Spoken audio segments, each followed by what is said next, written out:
ప్రార్థన చేస్తూ ఉంటారు. ఎన్నో ఎన్నో అద్భుతాలు, సహాయాలు, దేవుడి కార్యములు తల్లి ద్వారా దేవుడు జరిగిస్తూ ఉంటున్నాడు. సో దేవుడి పని చేసేటువంటి వారి మీద దాని కూడా ఎక్కువగా ఉంటుంది. అయితే ఒకసారి ఇంట్లో ఏం జరిగిందంటే వాటర్ హీటర్ ఆన్ చేశారు.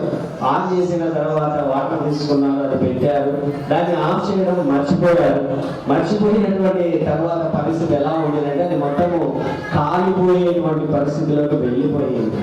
అయితే దాన్ని గమనించుకోకుండా ఉన్నటువంటి పరిస్థితులలో ఆమెకు హృదయంలో అనిపించింది అనమాట, ఏదో జరుగుతున్నా చూస్తే మళ్ళీ వెంటనే అక్కడ జ్ఞాపకం వచ్చి దాన్ని ఆర్పివేయడం జరిగింది. అయితే ఎందుకు చిన్న సాక్షిని ఎందుకు పంచుకుంటున్నాను అంటే గమనించండి, ఆపదల నుంచి తప్పించేటువంటి దేవుడు యేసయ్య. హల్లెలూయా. మన పరిస్థితుల్లో, మన ప్రయాణములలో దేవుడు తోడుగా ఉండి సహాయం చేసేటువంటి వాడు, కన్నీరు తుడిచేవాడు, ఆరోగ్యములు బాగు చేసేటువంటి దేవుడు, కష్టములలో ఆదుకునేటువంటి దేవుడు. దేవుని నామానికే మహిమ కలుగును గాక. ఆమేన్.